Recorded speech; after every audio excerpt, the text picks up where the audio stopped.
those players, so pretty much anyone, right? All the players who are interested, they can do that. Notice the agent. Who can I have an example of agent? How about a licensed customs broker? Can that be an agent? Yeah. That's the agent number 1 in the exam.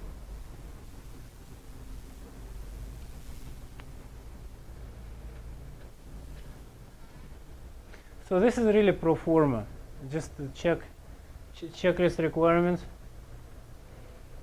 It must have a red cardboard. It must have all this information on it.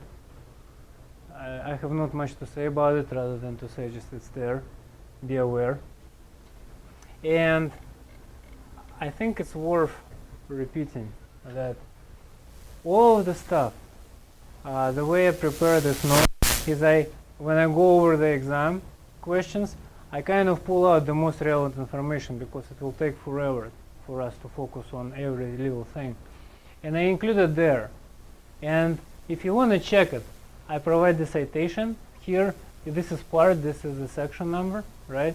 So when I'm talking about the baggage, I'm talking about section 18.3 of the Code of Federal Regulations.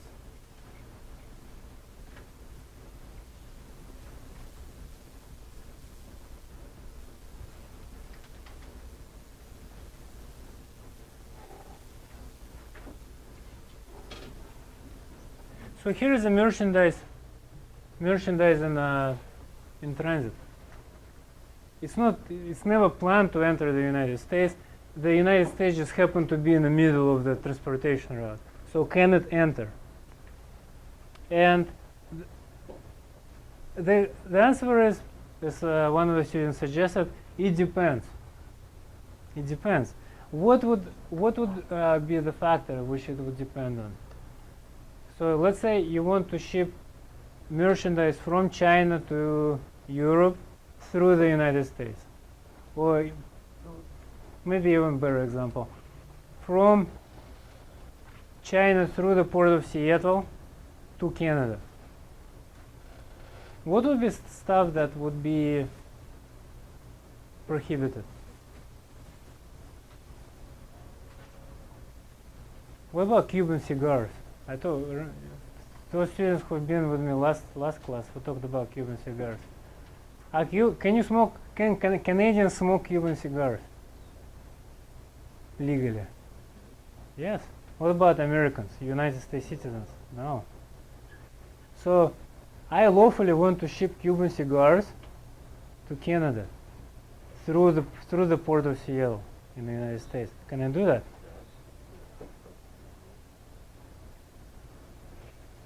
Why? So the idea is it's not entering the United States, has nothing to do with it, right? It's going to Canada.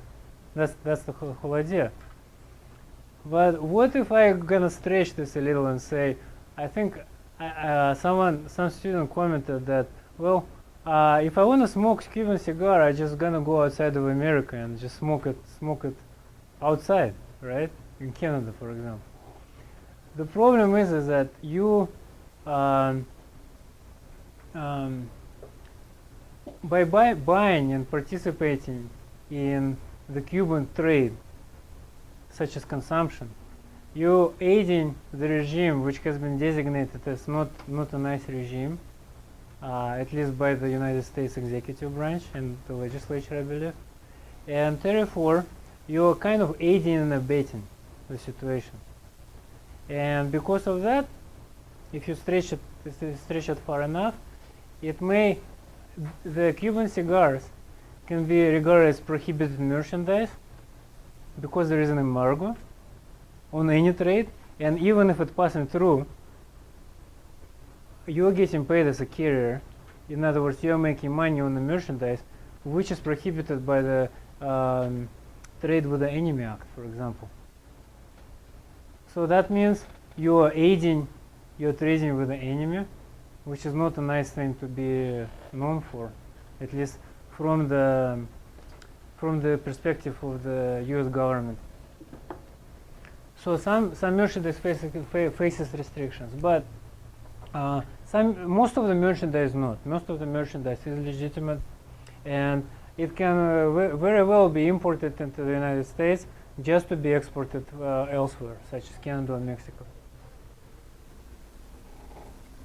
And what do we use to effectuate it? Well, we've seen Carnier, and we've seen form 7512.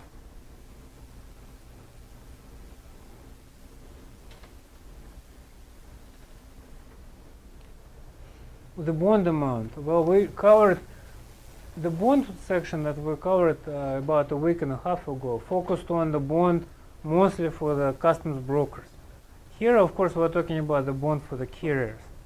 And when we discussed the bond, we discussed the bond, how do you determine the bond. So we, for example, know that some classes of merchandise require triple the bond amount because they are considered to be special classes of merchandise. So let's say I have a Sharpie here, right? Sharpie contains paint, right? Because I mark. Paint is made out of chemicals, and chemicals are subject to Toxic Substances in Control Act. This makes them special because they're subject to jurisdiction of Toxic Substances Control Act, or subject to jurisdiction of Environmental Protection Agency. Therefore, the bond in the amount of 3 times for the Sharpie will be required. What does it mean? That means that if on the way the Sharpie gets missing, if I cannot redeliver the Sharpie to customs, if they ask me for it, they can issue the claim 3 times the value of the Sharpie, right? That's what it pretty much means. So in a transportation exportation environment, amount equal to double the estimated duties, not the value of the Sharpie, but the duties may be required. Okay. All right. So back to the restricted prohibited merchandise. So some of the merchandise is prohibited, and most commonly tested merchandise, the type of prohibited merchandise, would be covered by the United States Department of Agriculture, Drug Enforcement Administration, DEA, FDA, Food and Drug Administration, and firearms, Alcohol, Tobacco, and Firearms Bureau. So, why is that? What's so special about USDA? What is covered by USDA? This is important. Not only as we proceed through our journey, it's very important for us to also think in the terms of jurisdiction. We know that customs enforces jurisdiction for many agencies, and thereby a lot of customs exams, I can think of not the last one but the one before last one.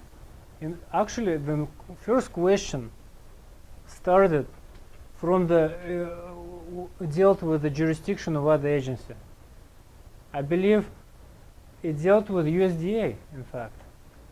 And USDA said no, it cannot be imported, can be exported. So those things are very important. If you see the word quarantine, of course, we deal with the biological agents. We deal with viruses. We can deal with infections. Anyone heard of process of importing monkeys, primates, gorillas, chimps? So if anyone has a fortune of being a licensed customs broker and bringing in monkey, you will know that all the monkeys will have to go through the quarantine period. You bring them into a facility which is approved or licensed by the Center for Disease and Prevention, CDC, and the CDC, while it's in that warehouse, they kind of watch the monkey. They see if the monkey is acting weird. Well, from the monkey's perspective, not from the perspective of the human being, right? So they watch for this abnormal behavior, right? they do testing on them. And once they're satisfied that the monkey poses no danger to the United States, they allow it to bring it in. But during the time it's there, it's under the quarantine. So just one example of other government involvement into the importation process. So you have, if it's subject to USDA, you have to have, you cannot, even though you don't clear it, right? It's not appraised, it's not, you don't pay duties until it arrives to the point of final destination. You still have to clear it through customs.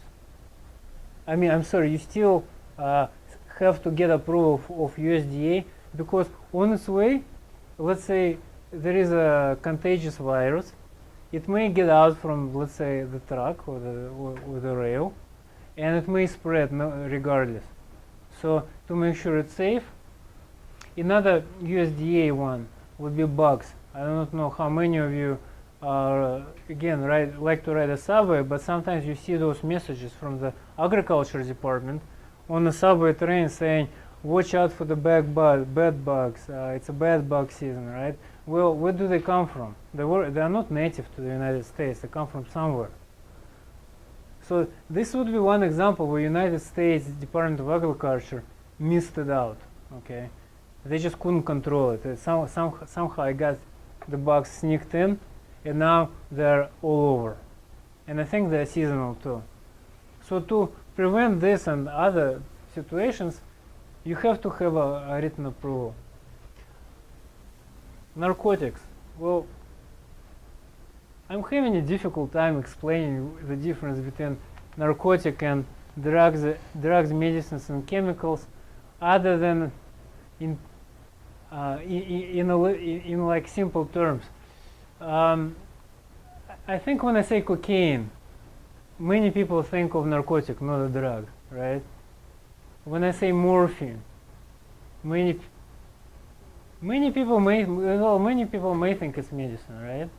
But see, the thing is that whenever you bring these substances, right, this narcotic or the drug, the Drug Enforcement Administration has a list broken down in what's known as schedules, and there are 4 schedules. And they, for example, they have codeine. Anyone hear of Vicodin? Right?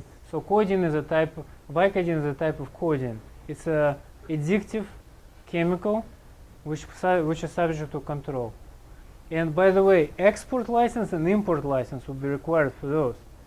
So in this situation, if you have narcotics, and I'm thinking of narcotics, I'm thinking about Drug Enforcement Administration, you cannot just bring it in without a license. If you do bring it in, notice that it shall be seized.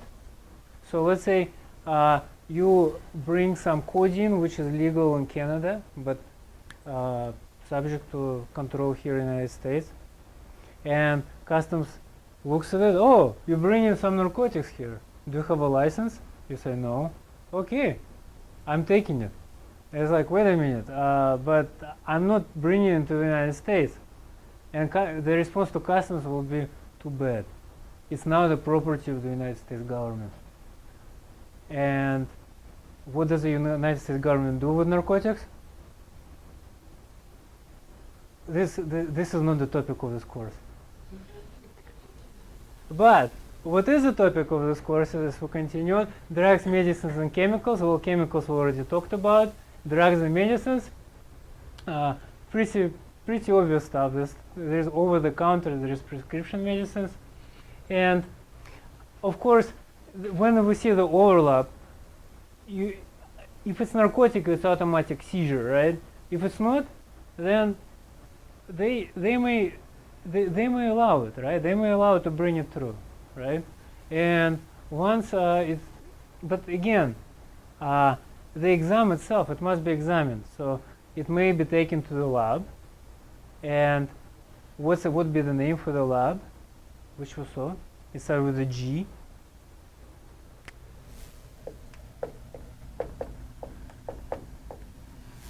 What would be the name? Gojers, yes. Gojers would be the name for the customs approved laboratories which examine the merchandise. I think I mentioned it in the context of the polyester versus cotton, but I don't see any reason why it cannot be in the context of the chemical examination itself.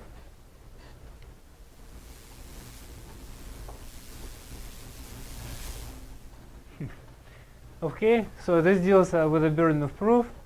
You must prove to the port director, meaning customs, that this is not narcotic.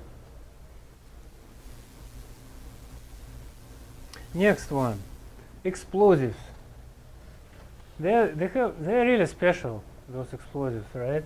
There is we shall come across explosives one more time when we talk about the warehouse, because certain types of explosives, they cannot even be stored in a warehouse. Fireworks can, for example, but I don't think the grenades, military grenades can, okay? Or the other highly flammable stuff.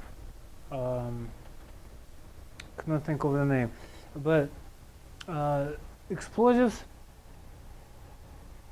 require a license or permit. Who can give you the license or permit for the explosive? One agency, Bureau of Alcohol, Tobacco, and Firearms. Actually, firearms. I think it's tobacco has been moved to the jurisdiction of the FDA. So Food and Drug Administration covers tobacco, but Firearms Bureau remained. So you need to get their approval to transport it in. And this makes sense, right? Kind of like with the viruses, right? If the stuff blows up in the middle of the road, you don't want that to happen, right? You need to have proper equipment, and you need to have proper approval.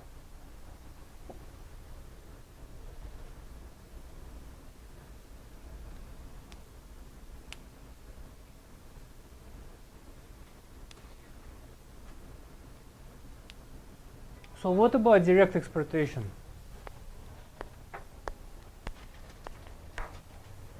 So imagine a situation where this is a real example. You bring in carpets.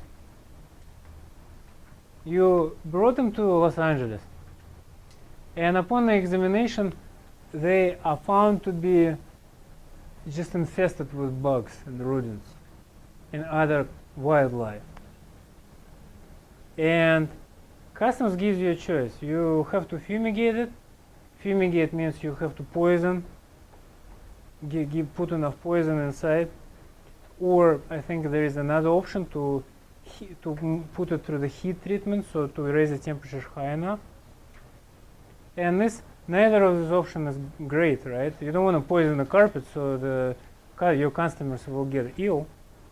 At the same time, you don't want to heat it too much, so your customers will get a bad looking carpet because it lost its shade. So you may think about it, and you may say, okay, you know what? How about I export it to some other country which is less strict on those bugs, okay? And this would be an example where you haven't made an entry yet, right? But customs has determined it's inadmissible. And customs says, well, you have those options. You can either treat it, you can destroy it if you like, or you can take it out. Notice it only pertains to certain types of merchandise. So if it was found to be a narcotic, you wouldn't be able to do it in the first place. Customs would just take it. But in some situations, such as carpet infested with bugs, it is permissible.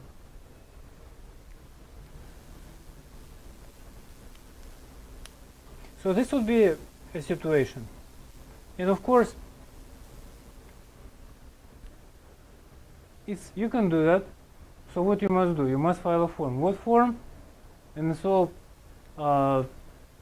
form 7512.